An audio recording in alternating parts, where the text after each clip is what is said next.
আসসালামু আলাইকুম everyone, welcome to shortcut.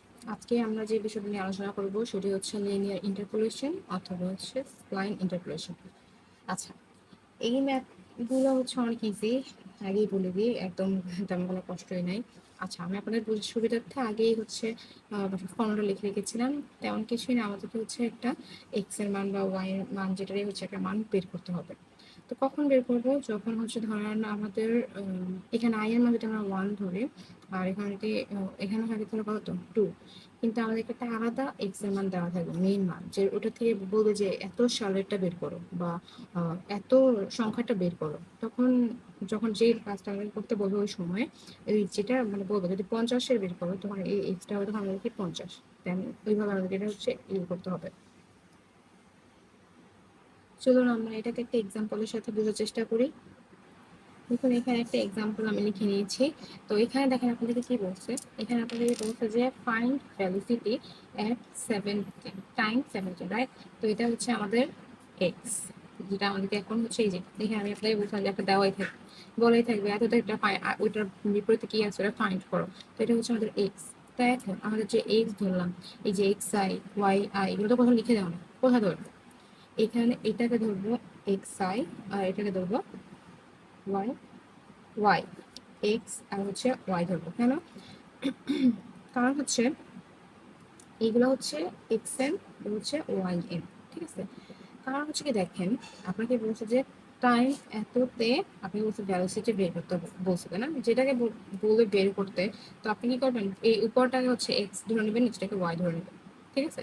ধরে জাস্ট ম্যাথটা সলভ করা শুরু করবেন। তো আমি আপনাকে দেখি এটা কিভাবে আপনি হচ্ছে সলভ করতে পারবেন খুব ইজিলি।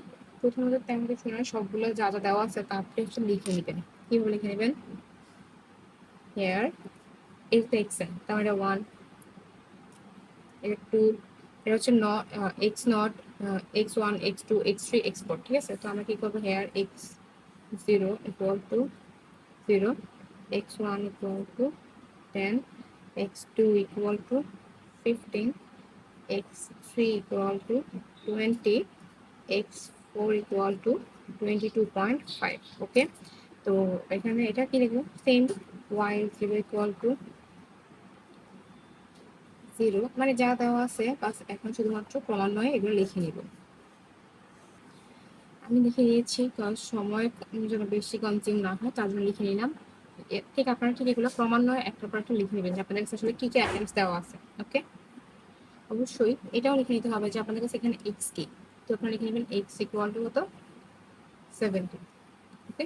এই যে এটা। এবার আমরা যে ফর্মুলাটা লিখেছিলাম মানে এইটার উপর আমরা সবগুলো ফর্মুলা বসাবো, ঠিক আছে? এখানে কি বলছে 17, এই 17-এর ভ্যালুসিটি খুঁজতে বলছে আপনাকে। তো দেখেন 17 কাদের মাঝে আছে, এই 15 আর 20-এর মাঝে আছে না?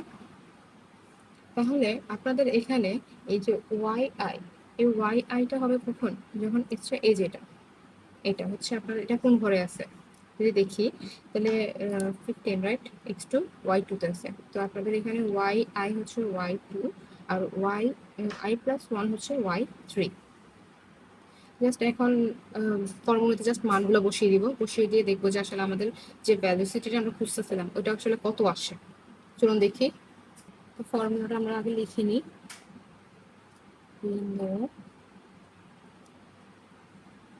x ইকুয়াল টু, আচ্ছা প্রথমে আমাদের ওয়াই আই কততে ছিল, y2 এ না? আমরা কি লিখবো, এখানে সরাসরি লিখে দেবো y2 প্লাস, আর ওয়াই আই প্লাস 1 কত ছিল, নিচে 2 প্লাস 1 3, 3 মাইনাস y2, আর এখানে হবে কি x3 মাইনাস x2, উপরে এই যে জাস্ট সেম টু সেম বসে দেবেন n এর মানগুলো, ঠিক আছে? মানে i এর মানগুলো।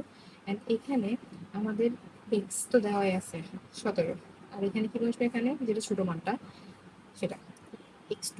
আপনারা বুঝতে পারছেন, এখানে এখানে i ছিল, রাইট? এখানে i এর মানটা বসিয়ে দিচ্ছি, এখানে i প্লাস 1 ছিল না, i প্লাস 1 করে দিচ্ছি, এখানে i ছিল, তো আমরা জাস্ট x এর সামনে iটা বসিয়ে দিচ্ছি। চলুন এর মানগুলো বসিয়ে দিই। ওখানে y2 তে কত ছিল, 362.78 প্লাস 517.35, এটা হলো y3 তে 362.75। এবার ছিল x3 তে কি ছিল, 20 মাইনাস 50, ওই যে ব্যবধানটা যে কোন কোন ঘরের মাঝখানে ছিল আমাদের কাঙ্ক্ষিত ভ্যালোসিটিটা। তো এখানে ছিল কি আমাদের x কত ছিল, 17, আর x2 ছিল 15, রাইট? যদি আমরা যখন ক্যালকুলেট করি, করার পর আমরা যা পাই 4 2 4 6 0, দ্যাটস ইট। এটাই আপনাদের হচ্ছে ভেলোসিটি। আপনার অ্যান্সারটা আপনি লিখে দিতে পারেন। সুতরাং the velocity at time 17 is 42460 answer. That's it. এটাই হচ্ছে আপনাদের ইন্টারপোলেশন, লিনিয়ার ইন্টারপোলেশন আর স্প্লাইন ইন্টারপোলেশন। যদি আমি এটার উপর আপনাদের আরেকটা এক্সাম্পল দেখাবো যেটা হচ্ছে একটু ডিফারেন্ট বলে আমার মনে হয়েছে। ডিফারেন্টে এরকম এক্সাম্পল অনেক দিয়ে দেয় এক্সামের সময়, আপনাদের জন্য আমি সেটা করে দেবো নেক্সট ভিডিওতে। আশা করি আপনারা আজকের ভিডিওটা বুঝতে পেরেছেন। যদি কোথাও বুঝতে সমস্যা হয় অবশ্যই আমাকে কমেন্ট বক্সে জানাবেন বা মেইল করতে ভুলবেন না।